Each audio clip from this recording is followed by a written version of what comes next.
नमस्कार दोस्तों। आज हम आपके सामने एक ऐसी कहानी पेश कर रहे हैं जो आपको यह सोचने पर मजबूर कर देगी कि जिंदगी में असली वारिस कौन होता है। क्या वो जिसके नाम आप अपनी दौलत करते हैं या वो जो मुश्किल वक्त में आपका सहारा बनता है। यह कहानी है रणवीर की। रणवीर अपने माता पिता के इकलौते बेटे थे और उनका जन्म एक छोटे से गांव में हुआ था। माता पिता ने उन्हें खूब पढ़ाया लिखाया, कामयाब बनाया और फिर अपनी पसंद से उनकी शादी साक्षी से करवा दी। साक्षी बहुत अच्छी लड़की थी और शादी के बाद 1 साल कैसे गुजर गया पता ही नहीं चला। लेकिन फिर जिंदगी ने एक मोड़ लिया। रणवीर के पिताजी का निधन हो गया। पिताजी ने अपनी सारी जमीन जो उन्होंने मेहनत की कमाई से खरीदी थी रणवीर के नाम कर दी। उन्हें रणवीर से बड़ी उम्मीदें और ख्वाहिशें थीं। रणवीर शहर में अच्छी नौकरी करने लगे थे और उनकी शादीशुदा जिंदगी भी पटरी पर थी। पर एक बात थी जो रणवीर के दिल में घर कर गई थी। वो जल्द से जल्द पिता बनना चाहते थे, लेकिन सिर्फ पिता नहीं, एक बेटे के पिता। उनका मानना था कि बेटा ही नाम रोशन करता है, बेटा ही जायदाद संभालता है और बेटा ही अपने पिता का सहारा बनता है। वह चाहते थे कि ऊपर वाला उन्हें बेटा दे। शादी को पूरा 1 साल होने के बाद साक्षी के गर्भवती होने की खुशखबरी मिली। रणवीर की मां श्रीमती शर्मा, जो उनके लिए बहुत प्रार्थना कर रही थीं, और खुद रणवीर, सबने प्रार्थना की कि बेटा ही हो। और फिर वो दिन आया जब उनकी पहली संतान हुई, लेकिन वो एक बेटी थी। सच कहूं तो रणवीर खुश नहीं हुए। उनका चेहरा उदास हो गया। वो उनकी पहली औलाद थी, मगर उन्होंने उसे एक बार भी गोद में नहीं लिया, न ही उसे प्यार किया। लोग कहते थे कि बेटी तो पिता की जान होती है, लेकिन रणवीर के लिए वो बस एक उदासी बनकर आई थी। साक्षी ने बहुत कोशिश की कि उनका दिल पिघल जाए, कि वो अपनी बेटी से मोहब्बत करने लगे, उसका मासूम चेहरा देखकर उनका दिल नरम हो जाए। लेकिन जब दिल में खुशी ही नहीं थी तो वो कैसे मोहब्बत करते या उसे प्यार भरी नजरों से देखते। बेटी 1 साल की हो गई। साक्षी ने खुद ही उसका नाम रखा आलिया, रोशनी। वो कहती थी कि ये सारे समाज की रोशनी बनेगी, पर रणवीर उनकी इन बातों पर खामोश रहते थे। छोटी आलिया खेलते खेलते उनके करीब आती। वो चाहती कि पिता उसे गोद में लें, पर रणवीर ने कभी पलटकर भी उसे नहीं देखा। 1 साल और गुजरा। साक्षी फिर से गर्भवती हुई। इस बार रणवीर ने ठान लिया था कि बेटा ही चाहिए। उन्होंने साक्षी से साफ शब्दों में कह दिया, कोशिश करना कि इस बार बेटा होना चाहिए। साक्षी खामोश हो गईं। उन्होंने कहा कि ये सब तो ऊपर वाला करेगा, लेकिन रणवीर ने अपनी जिद दोहरा दी। उस दिन के बाद साक्षी हमेशा खामोश रहने लगी थीं। शायद वो भी प्रार्थना कर रही थी कि बेटा हो जाए, क्योंकि वो जानती थी कि अगर दूसरी बेटी हुई तो रणवीर उससे भी मोहब्बत नहीं करेंगे। रणवीर की जिद और शब्द साक्षी पर बोझ बन गए थे। और फिर वो दिन आया। दूसरी बार भी साक्षी ने बेटी को ही जन्म दिया। अस्पताल में ये खबर सुनते ही रणवीर चिल्ला उठे, दूसरी भी बेटी। उनका मूड खराब हो गया। साक्षी की खुशियां भी धीमी पड़ गई थीं। हालांकि साक्षी दोनों बेटियों से बराबर मोहब्बत करती थीं। रणवीर पूरी तरह से खामोश हो गए और अब साक्षी भी उनसे कोई बात नहीं करती थीं। आलिया की छोटी छोटी शरारतें भी रणवीर के दिल पर कोई असर नहीं करती थीं। साक्षी ने कई बार उन्हें समझाया, हाथ जोड़े, कि ये भी आपका ही खून है, बेटियां बेटा बनकर दिखा देती हैं। लेकिन रणवीर का व्यवहार वही रहा। जब तीसरी बार साक्षी गर्भवती हुई तो रणवीर ने एक खतरनाक अल्टीमेटम दिया, अगर तुमने बेटा पैदा नहीं किया तो इस बार मैं तुम्हें डिवोर्स दे दूंगा। साक्षी यह सुनकर फूट फूट कर रोने लगी। श्रीमती शर्मा ने भी बेटे को बहुत समझाया कि ये उसके हाथ में नहीं है, और अगर भाग्य में बेटा नहीं है तो कोई क्या कर सकता है। उन्होंने रणवीर से प्रार्थना करने को कहा और साक्षी को परेशान न करने की सलाह दी। लेकिन रणवीर अपनी बात पर अड़े रहे, बेटा होगा तभी वो साथ रहेंगे, वरना डिवोर्स। साक्षी रात रात भर रोती रहती थीं। उनकी मुस्कुराहट गायब हो गई थी। श्रीमती शर्मा पूरी तरह से अपनी बहू के साथ थीं। और फिर वो समय भी आया जब तीसरी बार भी एक बेटी ने जन्म लिया। इस बार रणवीर का खून खौल उठा। साक्षी ने रोते हुए बेटी को गोद में दिया, लेकिन रणवीर ने उसे नहीं लिया। साक्षी समझ गई थी कि अब बेटी पैदा करने का अंजाम क्या होगा। रणवीर साक्षी को अस्पताल में छोड़कर घर आ गए। अगले ही दिन उन्होंने वकील से डिवोर्स के पेपर तैयार करवाए। जैसे ही साक्षी घर आईं, उन्होंने पेपर उनके मुंह पर मार दिए। मुझे तुम्हारे साथ नहीं रहना, एक बेटा नहीं दे सकी तो सारी जिंदगी मेरा साथ क्या निभाओगी। साक्षी रो रही थीं, उनके कदमों में गिर गईं। रणवीर, अगर मेरे हाथ में होता तो मैं तुम्हें सारे जहां की खुशियां लाकर दे दूं। उन्होंने कहा, यह ऊपर वाले की देन है, तुम समझते क्यों नहीं हो? प्लीज मुझे मत छोड़ो, मैं कहां जाऊंगी? रणवीर का फैसला अटल था। श्रीमती शर्मा ने उन्हें रोका, याद दिलाया कि साक्षी के माता पिता नहीं हैं। अब रणवीर और उनकी बेटियां ही उनका सहारा थीं। बेटा, इस बेसहारा का दिल मत दुखाओ, मां ने विनती की। लेकिन रणवीर ने पलटकर कहा कि मां, आप भी इसकी तरफदारी करती हैं। अगर इसकी बेटियां इसका सहारा हैं तो ये उन्हीं के साथ रहे, या तो ये और इसकी बेटियां इस घर में रहेंगी या फिर मैं, उन्होंने कहा। उन्होंने अपना सामान पैक किया, सारे संबंध खत्म किए और अपनी मां तथा पत्नी को रोता हुआ छोड़कर शहर की तरफ निकल आए। रणवीर ने शहर आकर अपनी नई जिंदगी शुरू की। उन्हें कोई दुख या अफसोस नहीं था, बस एक जिद थी कि वो शादी करेंगे और बेटे का पिता बनेंगे। शहर में उन्हें एक सुंदर लड़की नेहा मिली। नेहा के माता पिता गरीब थे और वो खुशी खुशी अपनी बेटी की शादी रणवीर से करने को तैयार हो गए। कुछ दिनों बाद रणवीर ने अपनी मेहनत की कमाई से एक छोटा सा घर खरीद लिया। वो गांव से अपनी सारी जायदाद के पेपर्स और हर छोटी से छोटी चीज ले आए थे, क्योंकि वो जानते थे कि उन्हें अब कभी वापस नहीं जाना। रणवीर ने नेहा को अपनी जिंदगी के बारे में बताया और नेहा ने उन्हें भरोसा दिलाया कि वह उन्हें बेटे का पिता जरूर बनाएगी। वक्त गुजरता गया और 1 साल के अंदर ही रणवीर बेटे के पिता बन गए। उन्हें बेहद खुशी थी, लेकिन यह खुशी अचानक फीकी पड़ गई। गांव से फोन आया कि उनकी मां श्रीमती शर्मा इस दुनिया को छोड़कर चली गई हैं। रणवीर को आंसू आए। वो अपनी मां से बहुत मोहब्बत करते थे। उन्हें अंतिम संस्कार के लिए बुलाया गया, मगर वो नहीं गए। वह अपने बेटे के साथ अपनी खुशी को दोगुना करना चाहते थे। भले ही वो अंतिम संस्कार में नहीं गए, लेकिन बेटे के मिलने की खुशी मां की मौत की खबर से अफसोस भरी हो गई थी। कुछ दिन बीते और मां की मौत का दुख भी दिल से निकल गया। नेहा ने उन्हें बेटा दिया था, इसीलिए उनकी इज्जत रणवीर की नजरों में बहुत बढ़ गई थी। रणवीर उसकी हर ख्वाहिश पूरी किया करते थे। उन्होंने घर में नौकरानी भी रख दी ताकि नेहा ज्यादा से ज्यादा बेटे का ख्याल रखे। उनका बेटा उनके लिए दुनिया की सबसे बड़ी कामयाबी था। फिर ऊपर वाले ने उन्हें दूसरा बेटा भी दिया। अब तो उनके घमंड को जैसे पर लग गए थे। उनके सपने हकीकत में बदल गए।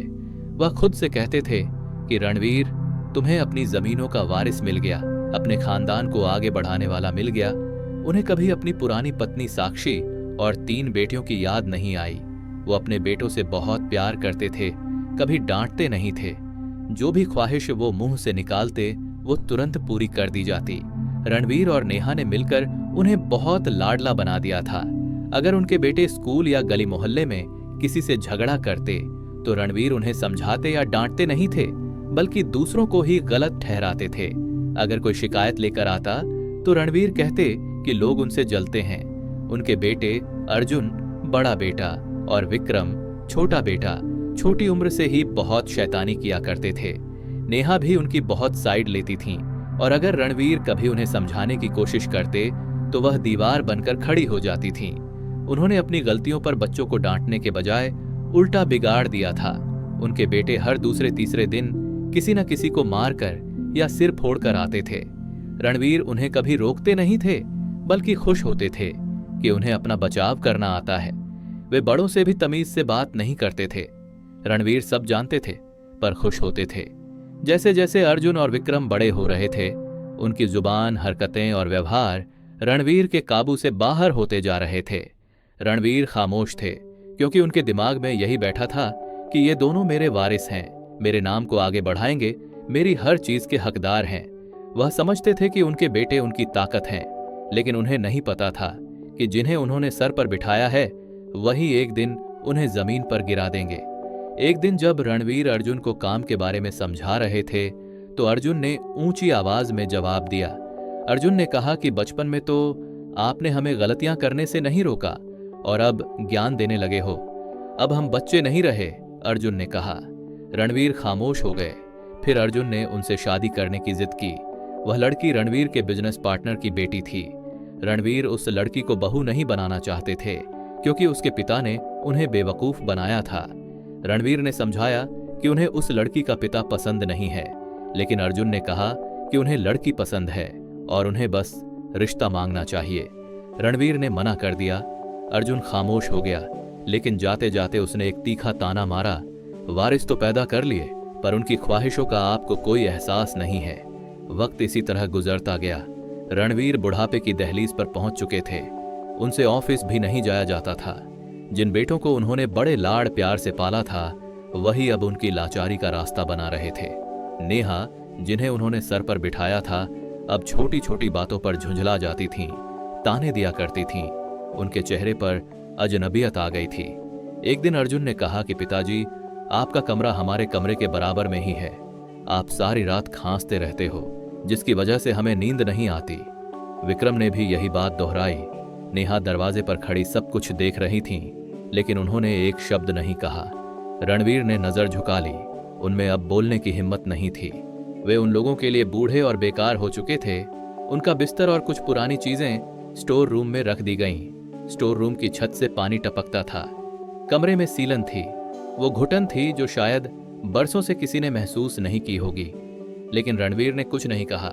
उन्होंने सब्र किया। वह वही रणवीर थे जो जमीनों के मालिक हुआ करते थे, जो वारिसों के सपने देखते थे। अब छत से पानी टपकता तो वो चादर में मुंह छुपा लिया करते थे। खांसी के दौरे उठते, पर नेहा को उनकी कोई फिक्र नहीं थी। वह खुद को यही समझते रहे कि वह खुशनसीब हैं, क्योंकि वह अपने बेटों के पास हैं। कभी उन्हें खिड़की से बेटों की हंसने की आवाज आती, जहां वो अपनी माँ नेहा को उनकी कमजोरी बताया करते। उनका दिल करता कि दरवाजा खोलकर कहें कि मैं वही आदमी हूं जिसने तुम्हें इज्जत दी, लेकिन उनकी जुबान साथ नहीं दे रही थी। शरीर हिम्मत हार चुका था। नेहा या नौकरानी के हाथ खाना आता। उनका व्यवहार बहुत बुरा हो चुका था, जैसे रणवीर सबके लिए बोझ बन गए हों। उन्होंने खुद को समझा लिया था कि मेरे 2 बेटे हैं, मैंने सब कुछ उन्हीं के लिए छोड़ा था। मगर अब वह जैसा कर रहे थे, उस हिसाब से वह उनके भरोसे के लायक नहीं रहे थे। वह स्टोर रूम में अकेले पड़े रहते थे। एक दिन उन्हें बाहर से चहल पहल की आवाज आई। उन्होंने खिड़की से झांक कर नेहा से पूछा। नेहा ने कहा कि अर्जुन ने अपनी मर्जी से शादी कर ली है। रणवीर चौंक गए। उसी लड़की से? नेहा हंसते हुए बोली कि हाँ, अर्जुन उसे भगाकर ले आया है। मैं बहू मीरा के स्वागत की तैयारी कर रही हूं। यह सुनकर रणवीर का खून खौल उठा। उन्हें गुस्सा आया, लेकिन वो कुछ नहीं कर सकते थे। जिन बेटों के लिए उन्होंने कुर्बानियां दी, आज वही अपनी जिंदगी का सबसे बड़ा फैसला खुद कर रहे थे, और रणवीर उनकी खुशी में भी शामिल नहीं थे। उनकी जिंदगी का हर दिन स्टोर रूम के अंधेरे में गुजर रहा था। वह खुद को तसल्ली देते रहे कि वो लावारिस नहीं हैं, उनके बेटे उनका सहारा हैं। वह सोचते थे कि आज बुरा है तो कल अच्छा भी होगा। उन्हें अंदाजा नहीं था कि ये सिर्फ शुरुआत है। जो दुख वो सह रहे थे वो अंजाम नहीं, बल्कि एक सज्जा थी जो अभी काटनी बाकी रह गई थी। एक दिन उन्हें तेज बुखार था, शरीर कांप रहा था। वो दवाई लेने और खुली हवा में बैठने के लिए स्टोर रूम से बाहर निकले। वह ड्राइंग रूम के पास से गुजरे तो अर्जुन की पत्नी मीरा, जो अब घर की बहू थीं, उन्हें देखकर चीख पड़ी। आप बाहर क्यों निकल आए? आप बीमार हैं और आप हमें भी बीमार कर देंगे, उसने कहा। तभी विक्रम आया। उसने गुस्से से रणवीर का बाजू पकड़ा और कहा, पिताजी, कितनी बार कहा है कि स्टोर रूम से बाहर मत निकला करो। हर समय खांसते रहते हो। आप हमें भी अपनी बीमारी लगाना चाहते हैं क्या? रणवीर ने विनती की। बेटा, बस 2 मिनट हुए हैं। अंदर सांस बंद हो रही थी, लेकिन उनकी बात सुनने वाला कोई नहीं था। विक्रम ने जोर से उनका कंधा झटक दिया और कहा, वापस अंदर जाओ, अब निकलने की कोई जरूरत नहीं है। रणवीर खामोशी से वापस स्टोर रूम में आ गए। एक दिन सुबह के समय उन्हें तेज प्यास लगी। कमरे में पानी खत्म हो गया था। उन्होंने आवाज लगाई। बहू मीरा पानी का गिलास लेकर आई, लेकिन दरवाजे पर खड़ी रही। उसने कहा, आपको बाहर आने की कोई जरूरत नहीं है, बस गिलास ले लीजिए। मैं अंदर नहीं आऊंगी क्योंकि आप बीमार हैं। आपका इन्फेक्शन मुझे भी लग सकता है। रणवीर ने कांपते हाथों से गिलास पकड़ा और वह जमीन पर गिर गया। बहू वहां से चली गई। उसने दोबारा पानी नहीं दिया। रणवीर ने खुद ही दरवाजा खोलकर कांच के टूटे टुकड़े उठाए और समेटता रहा ताकि किसी को तकलीफ न हो। कुछ दिन और दर्दनाक गुजरे। एक दिन उनके पेट में बहुत तेज दर्द उठा। वो जोर जोर से चिल्ला रहे थे। कोई आवाज सुनने वाला नहीं था। थोड़ी देर बाद विक्रम आया और पूछा, क्या है पिताजी? किस बात का शोर मचाया है? रणवीर ने दर्द से तड़पते हुए कहा, कि पेट में दर्द हो रहा है, दवाई दे दो या डॉक्टर के पास ले चलो। विक्रम का जवाब सुनकर रणवीर का दिल टूट गया। उसने कहा, कोई दर्द नहीं है, ये सब आपके बाहर निकलने के नाटक हैं। आपने कुछ उल्टा सीधा खा लिया होगा। मना किया है ना कि ज्यादा मत खाया करो, 2-3 दिन भूखे रहोगे तो पेट का दर्द ठीक हो जाएगा, कोई जरूरत नहीं है दवाई की। इतना कहकर वो चला गया। रणवीर दर्द से तड़पते तड़पते बेहोश हो गए। जब उन्हें होश आया तो वो वहीं जमीन पर पड़े थे। उनकी जिंदगी बहुत बुरी गुजर रही थी। एक दिन उन्होंने स्टोर रूम से पुराना कंबल निकाला और ओढ़कर सोने लगे। उसी समय अर्जुन आया और कंबल जोर से खींचकर कहने लगा, ये क्या गंदगी फैला रखी है आपने? इस कंबल की वजह से बदबू फैल रही है पूरे घर में।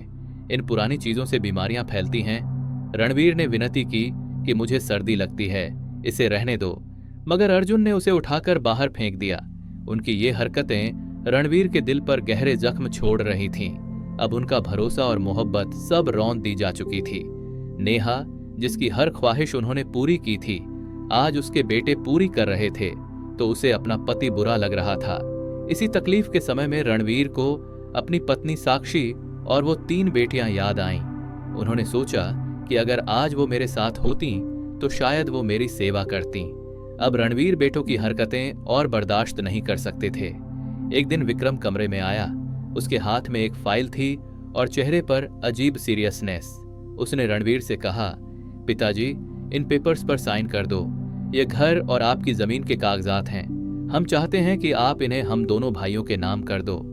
अब आप बीमार रहते हो, मैं चाहता हूं कि यह काम आपके जीते जी हो जाए।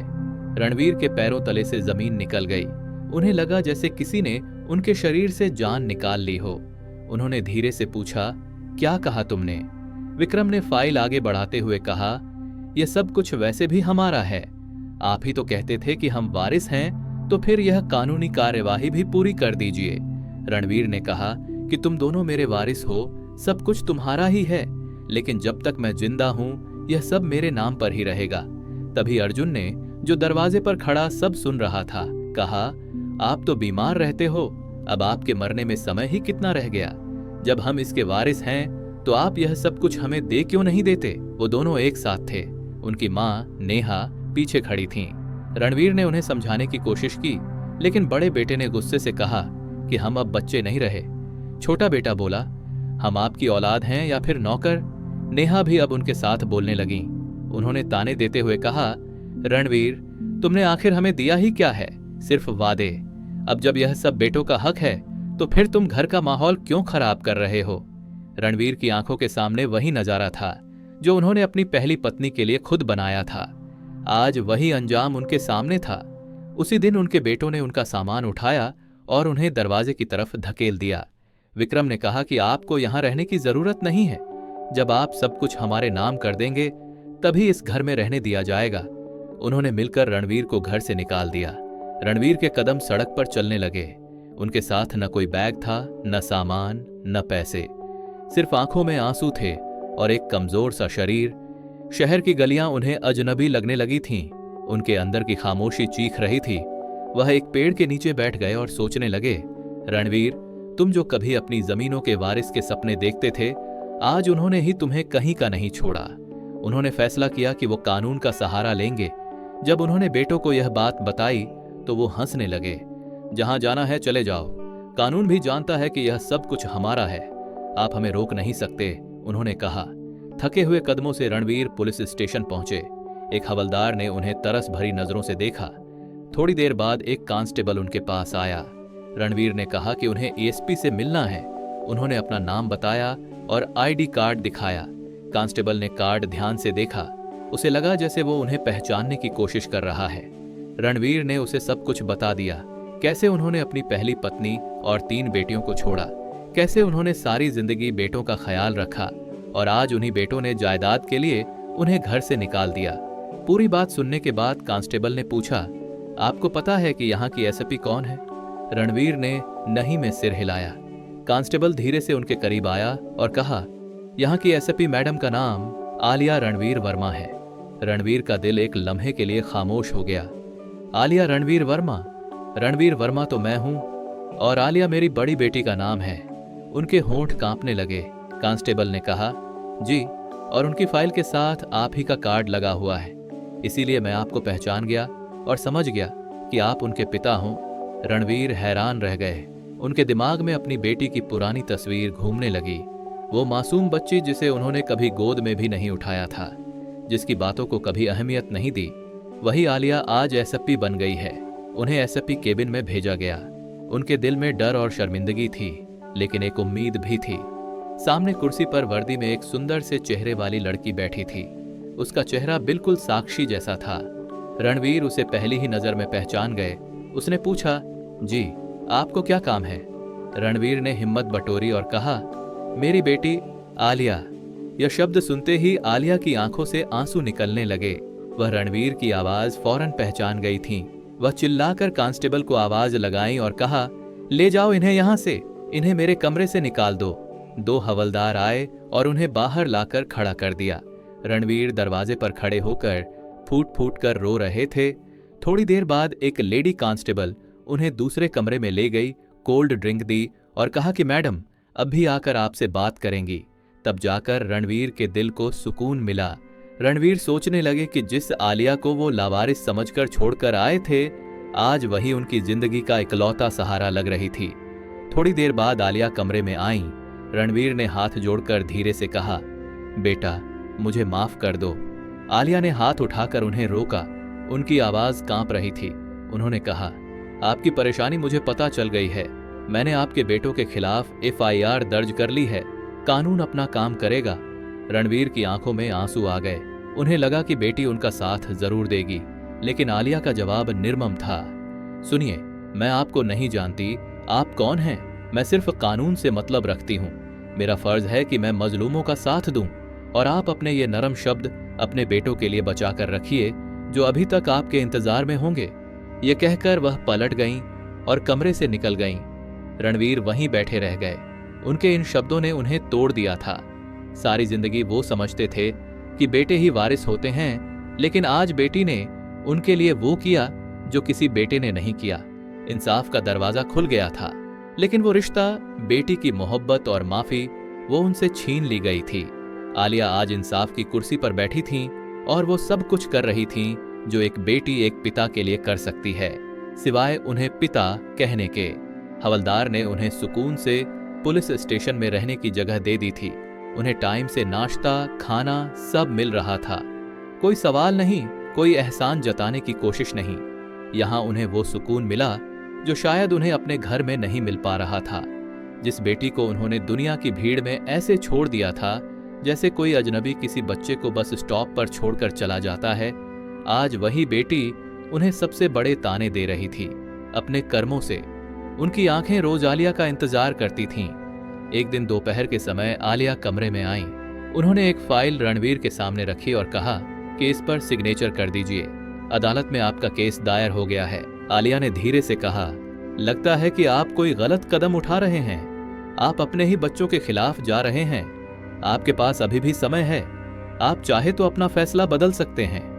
रणवीर ने धीरे से कहा, नहीं बेटा, जिंदगी में पहली बार तो मैं ठीक फैसला कर रहा हूं। आलिया उन्हें देखती रहीं, फिर बिना कुछ कहे वापस चली गईं।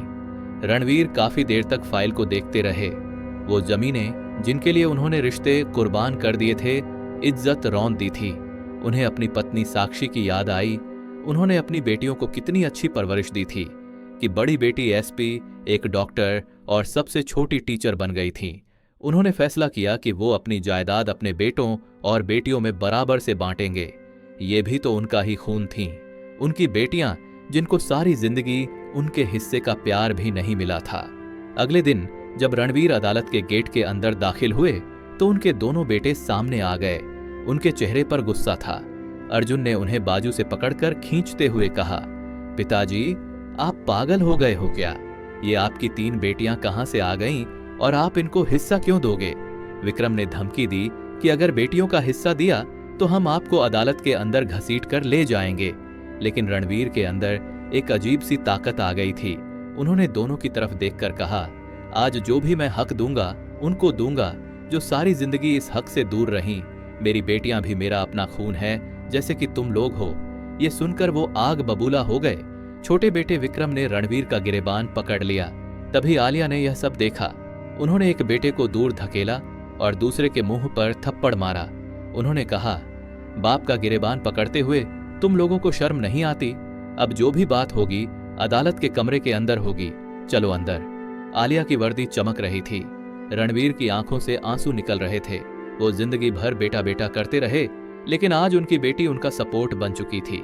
आलिया उनके पास आई और कहने लगी, आपको जो भी कहना है तेज आवाज में कहना, मैं आपके साथ हूं। आज उसकी वर्दी के नीचे दबी हुई मोहब्बत झलक रही थी। कानून के मुताबिक रणवीर को गवाही देने के लिए कटघरे में बुलाया गया। उनके दिल में धड़कन थी, आंखों में आंसू और जुबान पर सच। उन्होंने कहा कि मेरा नाम रणवीर वर्मा है।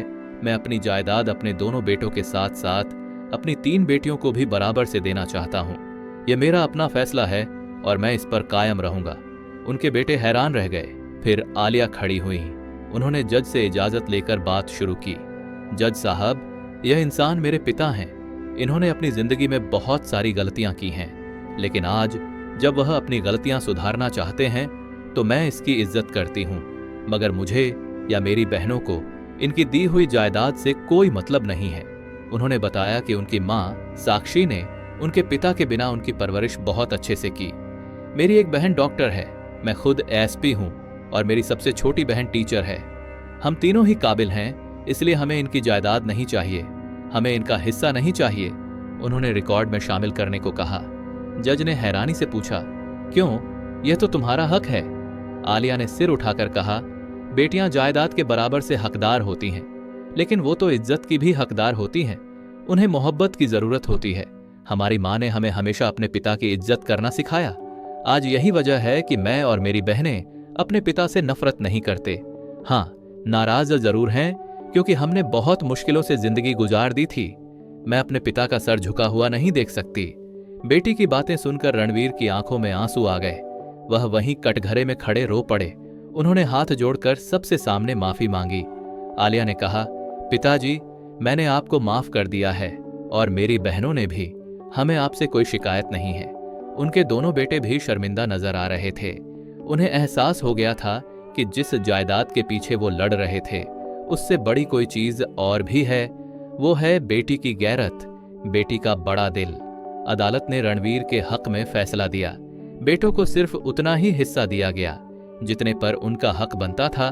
बाकी की जायदाद की निगरानी के लिए आलिया को निगरान बना दिया गया।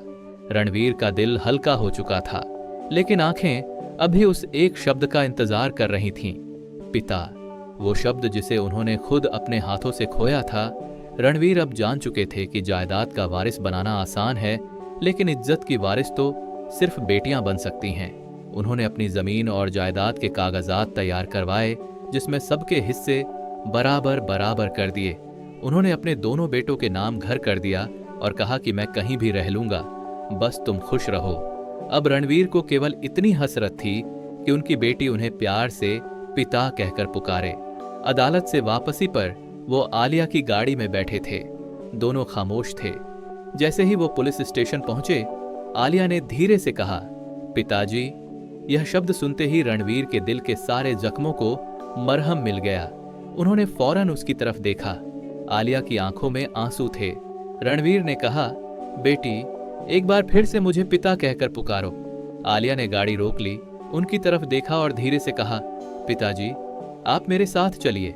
आप हमारे साथ हमारे घर में रहना। हम कब से आपकी मोहब्बत के लिए तरस रहे हैं। क्या अब आप हमें हमारी तरसी हुई मोहब्बत दे सकते हैं? रणवीर की आंखों में आंसू आ गए। उन्होंने अपनी बेटी के सर पर हाथ रखा और कहा, हाँ बेटा, क्यों नहीं। अब मेरे लिए सब कुछ तुम ही तो हो। मैं भी अपनी पुरानी गलतियों का पश्चाताप करना चाहता हूं। रणवीर ने हाथ जोड़कर अपनी बेटी से कहा कि मैंने तुम पर, तुम्हारी मां पर और अपनी दोनों छोटी बेटियों पर बहुत जुल्म किए। आलिया ने कहा, पिताजी, आपने जो किया वह पुराना समय था और पुराना समय गुजर गया। हम बेटियां लावारिस नहीं होती।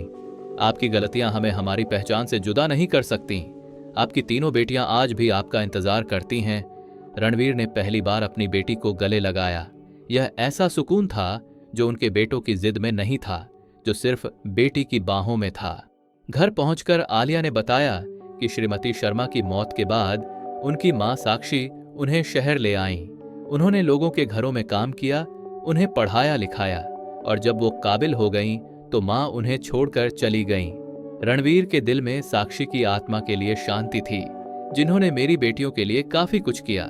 आलिया उन्हें घर के अंदर लेकर गईं। वहां उनकी दूसरी बेटी, एक डॉक्टर, और सबसे छोटी बेटी, एक टीचर, चश्मे में खड़ी थीं।